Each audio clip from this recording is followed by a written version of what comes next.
All right, so today we're going to continue with our exponent conversation. And I know last time we reviewed some of our exponent rules, and we're going to do the same thing today, only we're going to put an Algebra 2 spin on it. So quick reminder, if you're multiplying like bases, you add the exponents, right? If you're dividing like bases, you subtract the exponent, right? If you're raising a power to a power, we're going to distribute because that number is sitting outside of parentheses, and we're going to multiply those exponents. And then anytime we have a negative exponent, we want to make sure that we move that across a fraction bar to make that exponent positive. We're going to do the same thing today, only the Algebra 2 spin on it is to make those exponents fractions. So yep, you're going to have to add, subtract, multiply fractions. Okay? We use properties of exponents to simplify expressions with rational exponents. And this is what we mean by rational exponents. I know this is going to look weird. How can an exponent be a fraction? But they do exist. We'll talk a little bit about mathematically what these fraction exponents mean next time. But for right now, we just want to get used to working with them. Okay, so 3 to the 4/3 times 3 to the 2/5.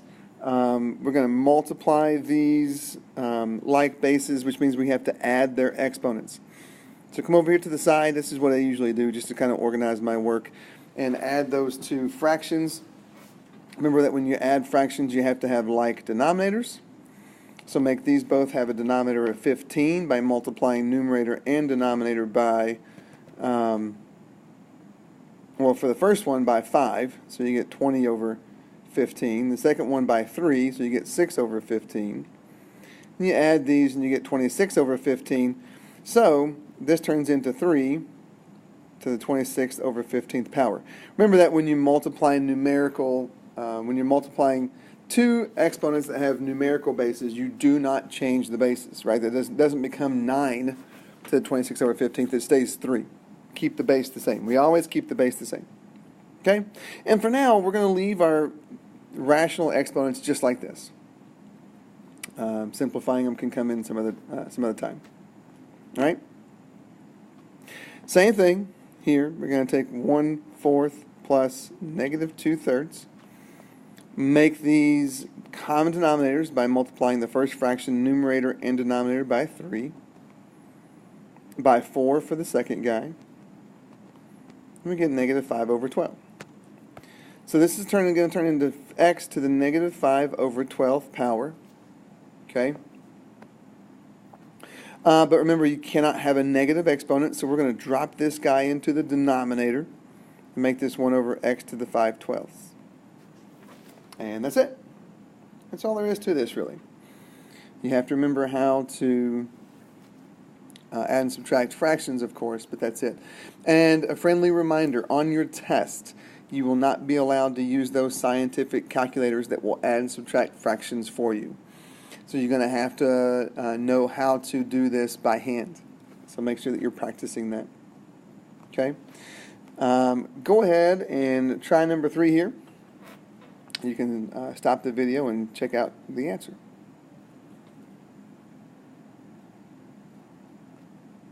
Okay, so that's what you should have gotten. So if you add 3 halves plus 1 half, you do get 4 over 2, and that reduces to 2. You can go ahead and reduce your fractions. So 7 squared is 49. All right, hopefully that makes enough sense. Next, we're going to raise a power to a power. Here's where we're going to, again, this fraction's outside of parentheses, so we're going to do what comes natural, which is distribute. So when we distribute, we multiply. When you multiply fractions, you don't have to have common denominators. You can just multiply numerator times numerator and get 2. Denominator times denominator and get 6. And remember that you can always reduce even those fractional exponents and get 1/3. So y to the 1/3 power. Okay? And that's it for now. Right? Same thing here. We want to distribute, multiply numerator times numerator and get negative 20. Denominator times denominator and get 10. this actually reduces down to 5 to the negative second power, which we're now going to drop into the denominator of a fraction to make that exponent positive, and then just square the 5. So we can actually simplify all the way down to where we don't have any exponents at all. Okay? All right. You try it on this guy. Stop the video, start it back up, see how you do.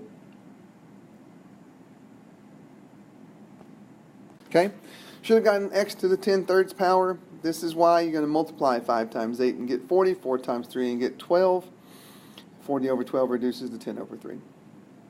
Okay? And with these fraction exponents, try very hard to make sure that your exponents look like exponents, right?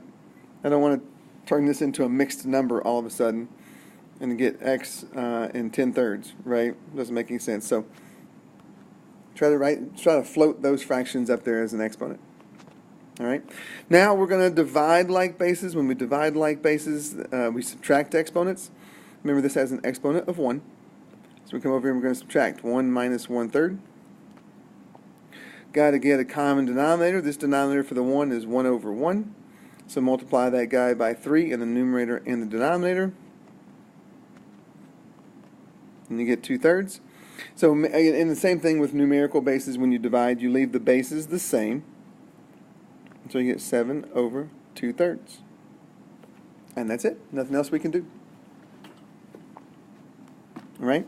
Same thing here with the y's. We're going to take 1/5 minus 2/3 now. Get common denominators by multiplying the first fraction in the numerator and the denominator by 3. Second fraction by 5. And we get negative 7 over 15. So we get y to the negative 7 over 15th power. We don't like negative exponents, so we're going to drop that guy down into the denominator of a fraction and make the exponent positive and get 1 over y to the 7/15 power. Okay?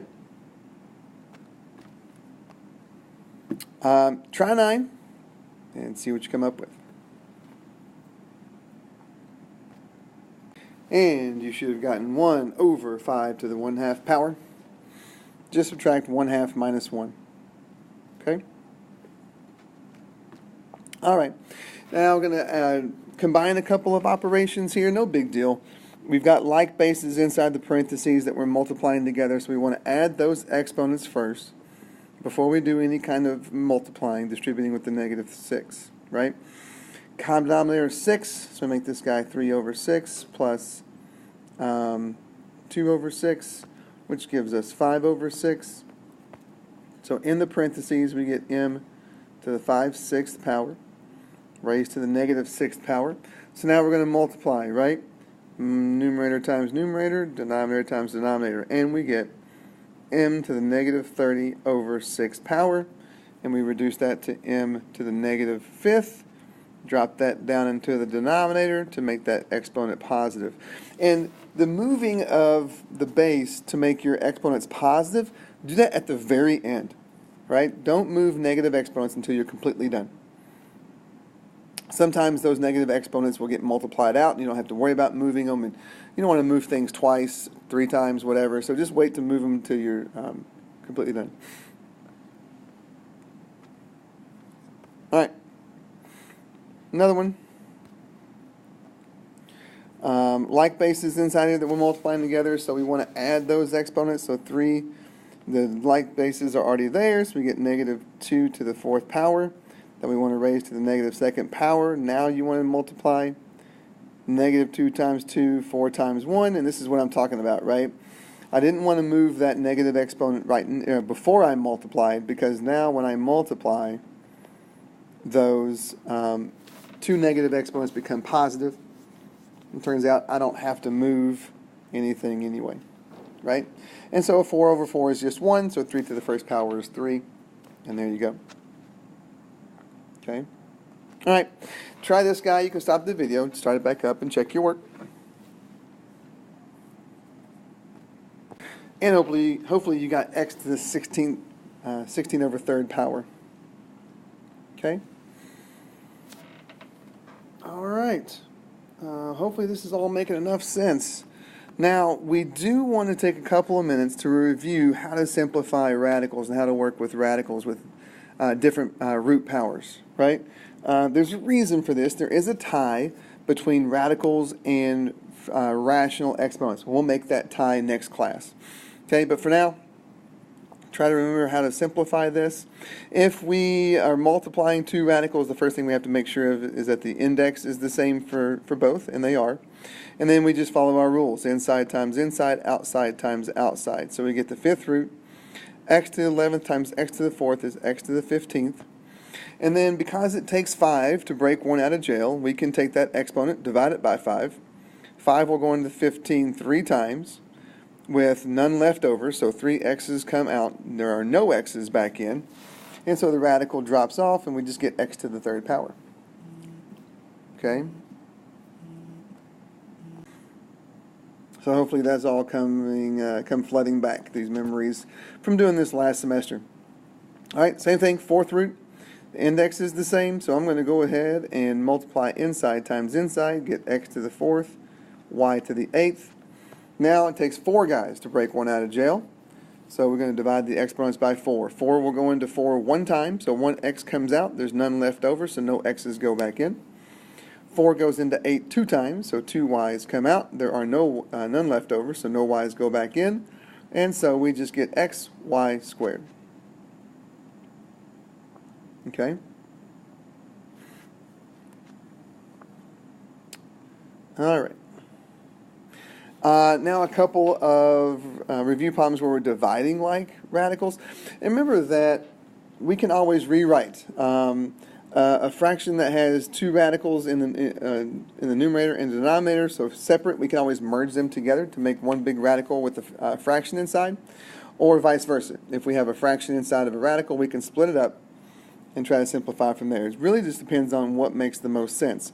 Here it makes enough sense to go ahead and combine these to make a fraction, because now we can subtract those exponents. 8 minus 2 is 6. We get x to the 6th power. Now it's easier to simplify. It takes 3 guys to break one out of jail now. 6 divided by 3 is 2. So we get x squared with none left over. So no x's go back in. And we're left with x squared. All right. And last but not least, number 16. Same deal here. Even before I start trying to simplify using the index of the radical, I'm going to combine these because the bases are the same, and I can maybe excuse me, make these exponents smaller by using my exponent rules. So subtract those exponents, right, and you're going to get the 7th root of x to the negative 14th power. Well, we don't want that negative exponent, so we're going to drop that down into a fraction, to the denominator of a fraction. Now we can, since these bases aren't the same, now it makes sense to break these two up into their own radicals. The 7th root of 1 is just 1. And then with the x down here, 7 guys to break one out of jail. 7 goes into 14 twice, so 2 x's come out. With none left over, no x's go back in the radical, so the radical drops off, and we're left with just 1 over x squared. Okay? So it really just kind of depends on what our bases are in terms of whether we want to split radicals up or merge them together. Okay? And we'll keep working with that next time. That's it. Homework's out in Canvas. Make sure you get out and get it done.